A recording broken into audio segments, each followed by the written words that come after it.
Mr. Wang, a man whose life was a study in precision and order, had an entire architectural philosophy built on the principles of his own name, Wang, King, and Zha, to protect.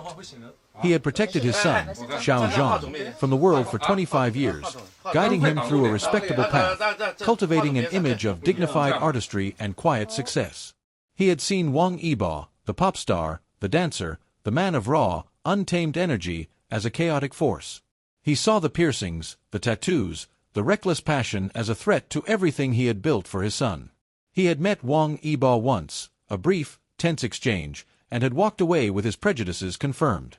"A flash in the pan," he had declared to his son. "He will bring nothing but trouble." His crowning achievement, the Arc of Harmony Cultural Center, was his magnum opus.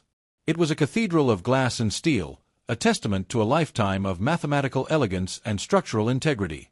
Tonight was its grand public unveiling, a gala of artists, politicians, and media. Xiaozhan was there, a guest of honor, and to Mr. Wang's silent displeasure, so was Wang Yibo. The two young men, ever aware of the patriarch's disapproving presence, kept a respectful distance, their interactions limited to a few brief, formal nods.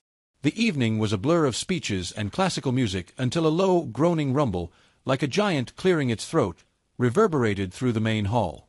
A collective gasp rippled through the crowd as a jagged crack, impossibly straight and stark, split the grand marble floor, shooting out from beneath the central support column. Then, with a chilling shriek of tortured metal, one of the massive steel trusses supporting the main atrium began to buckle. The lights flickered and died, plunging the hall into a panicked darkness, illuminated only by the frantic flashes of 1,000 cell phones. "This is impossible," Mr. Wang whispered to himself, his mind racing through blueprints and stress analyses. His design had a failsafe, a secondary support system meant to prevent a catastrophic collapse. But the groan turned into a roar as the entire central column gave way. The ground trembled. The air filled with the dust of crumbling plaster and the deafening cries of a terrified crowd. A cascade of glass and metal showered down from the ceiling. A section of the main floor, the very one where Mr. Wang stood, buckled beneath his feet. He lost his footing, his mind a panicked white noise of disbelief and terror. He was falling, the world a swirling vortex of dust and screaming. He braced for impact, but a sudden iron grip seized his arm and shoved him violently. He stumbled forward, a silent figure catapulting him out of the path of a collapsing steel beam. The world was a chaotic blur. He hit the ground hard and looked back, just in time to see a massive, jagged section of the beam, thick as a tree trunk, pin a figure against a splintered section of the floor. The figure was Wang Yibo. He was trying to push the beam away, a Herculean, impossible task.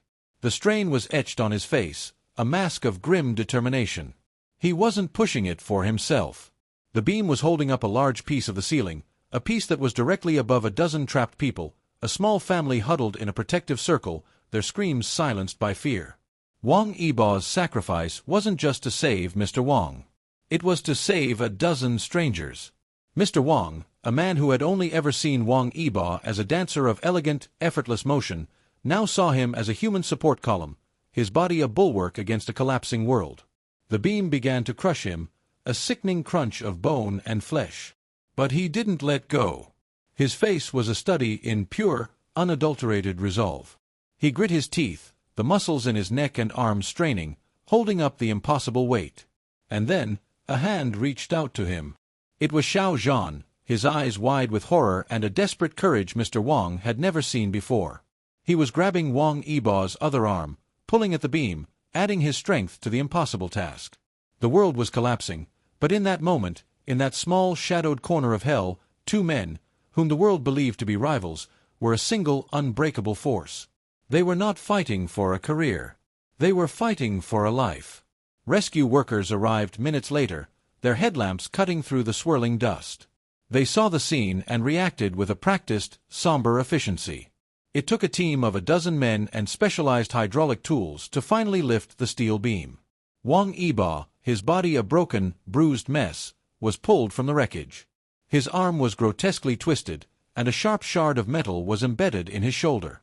He was unconscious, but his hand was still clenched in a fist, a testament to his final desperate act of strength. The hospital room was sterile and silent, a stark contrast to the chaos of the cultural center. Mr. Wang sat by Wang Yibo's bed, his hands folded in his lap, his mind a turbulent sea of guilt and a profound, shocking revelation. He had judged Wang Yibo on his public image, on the tattoos and the piercings, on the very things that made him seem reckless and dangerous. He had never once considered that the physical discipline, the iron-willed dedication required to be a dancer and a stunt performer, would manifest as a silent, unshakable courage in a moment of crisis. The man he had dismissed as a flash in the pan had just saved his life. And not just his life, but the lives of a dozen strangers. When Wang Yibo finally regained consciousness, the first face he saw was Mr. Wang's. He tried to sit up, but a sharp spike of pain shot through him. Mr. Wang gently pushed him back down. "Don't," he said, his voice raw. "Rest."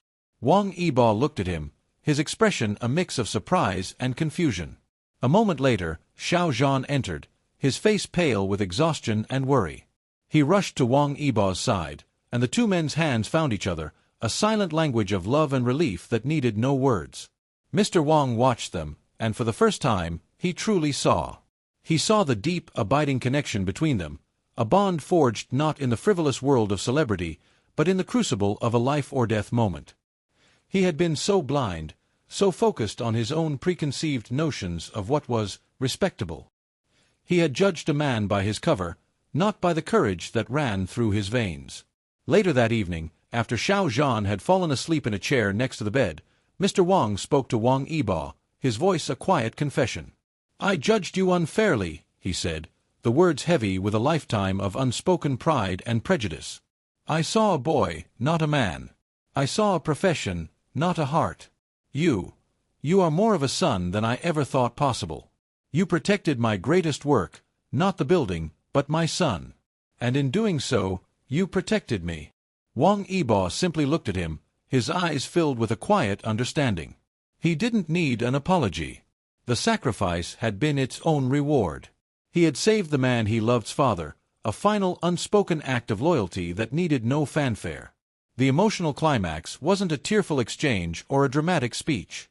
It was the simple, profound sight of Mr. Wang reaching out, not with a handshake, but with a gentle touch on Wang Yibo's uninjured arm, a gesture of silent, final, and absolute acceptance. Mr. Wang's architectural philosophy was a fortress built of clean lines and unyielding logic. For him, a building wasn't just a structure, it was a character study in permanence and truth.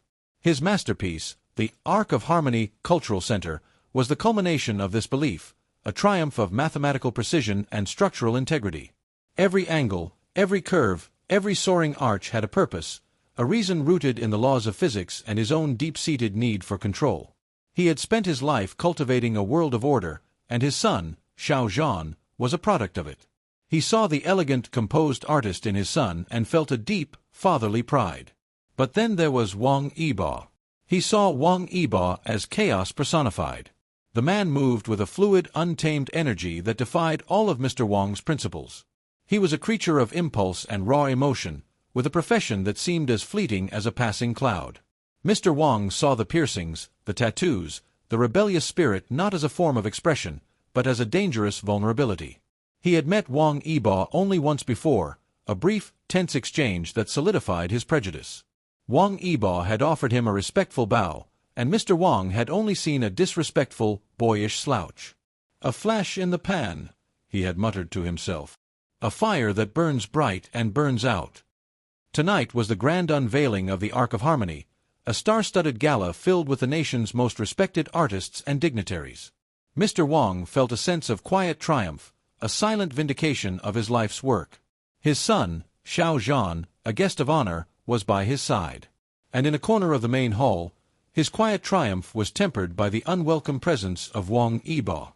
Mr. Wang watched from a distance, seeing the two young men exchange a subtle, shared look, a private language he couldn't understand. The sight felt like an intrusion, an unwanted stain on the pristine perfection of his hall. He was ready for the evening to be over, for his masterpiece to be admired, and for this unwelcome guest to leave. But the Arc of Harmony was about to show its hidden flaws. It began with a faint, almost imperceptible tremor, a deep, harmonic hum that seemed to resonate in the very floor. Mr. Wang, a man whose senses were attuned to the language of buildings, felt it instantly. He looked at the central support column, a monument of polished steel and reinforced concrete, and saw a microscopic hairline crack appear, just beneath the surface. His mind, trained to run diagnostics in a millisecond, screamed an alarm. The fail-safe system. It should have been holding. Something was wrong. Terribly wrong. He didn't have time to think. The hum became a low growl, a rumble of protest from the building's very soul. Then, with a sound like 1,000 shattering plates, a jagged crack exploded across the polished marble floor, shooting out from the central column like a lightning bolt. A collective, stunned gasp rippled through the crowd, a wave of confusion followed by dawning terror. A steel truss, one of the massive supports overhead, groaned and buckled, its elegant curve turning into a grotesque, twisted letter S. The lights flickered and died, plunging the main hall into a panicked darkness, a chaotic world of shadows and screams. Panic was a physical force, a tidal wave of humanity surging towards the exits. Mr. Wang, a man of logic, found himself a victim of a terrifying, illogical nightmare. His masterpiece was failing. He saw a section of the main floor, the one directly beneath him, buckle and collapse. He lost his footing, his mind a panicked white noise. He was falling, a swirling vortex of dust and terror, a helpless architect in the ruins of his own design. His fall was broken by a sudden, brutal shove. He stumbled forward, a silent figure catapulting him out of the path of a collapsing steel beam. He hit the ground hard and looked back, his breath caught in his throat. In the flashing chaos of phone lights and emergency strobes, he saw Wang Yibo. The beam was pinning him, a massive, jagged section of metal trapping his body against a splintered section of the floor. He was trying to push the beam away, his muscles straining, his face a mask of fierce determination. He wasn't pushing it for himself. Below the beam, in a small shadowed pocket of the wreckage, were two families huddled together, their eyes wide with terror. Wang Yibo wasn't fighting to escape. He was fighting to save them. The man Mr. Wang had dismissed as a flashy celebrity was risking his life to hold back a collapsing building, his body a silent, heroic pillar in the wreckage of his life's work. The rescue workers, their headlamps cutting through the thick dust, moved with the grim efficiency of professionals who had seen it all. But even they paused for a moment at the scene. They found Wang Yibo, his body a twisted ruin, still pushing against the massive steel beam that pinned him to the floor. His face was a mask of pain and sheer, unyielding will, his knuckles white where he was holding up a section of the collapsed ceiling, a silent guardian over the terrified family huddled below. It took a team of 12 men and specialized hydraulic tools to finally lift the beam. As they pulled him from the wreckage, his arm was grotesquely twisted, and a sharp shard of metal was embedded in his shoulder. He was unconscious, his hand still clenched in a fist, a testament to his final, desperate act of strength. Mr. Wang stood a few feet away, a ghost in the swirling chaos. He had witnessed it all. He had seen the selfless act, the raw, visceral courage that had saved his life and the lives of 12 strangers. He had spent his life judging men by their resumes, their titles, their polished exteriors. But here, in the cold, brutal wreckage of his own creation, he had seen a man's true character revealed. He hadn't seen a celebrity. He had seen a man of courage and honor, a man whose physical discipline and boundless energy weren't a sign of irresponsibility, but a well of boundless strength and loyalty. The hospital room was sterile and silent, a stark contrast to the dust and chaos of the cultural center. Mr. Wang sat by Wang Yibo's bed, his hands folded in his lap, his mind a turbulent sea of guilt and a profound, shocking revelation. The flash in the pan he had dismissed had just saved his life. He had spent years protecting his son from a perceived danger, only to have that danger become his family's protector.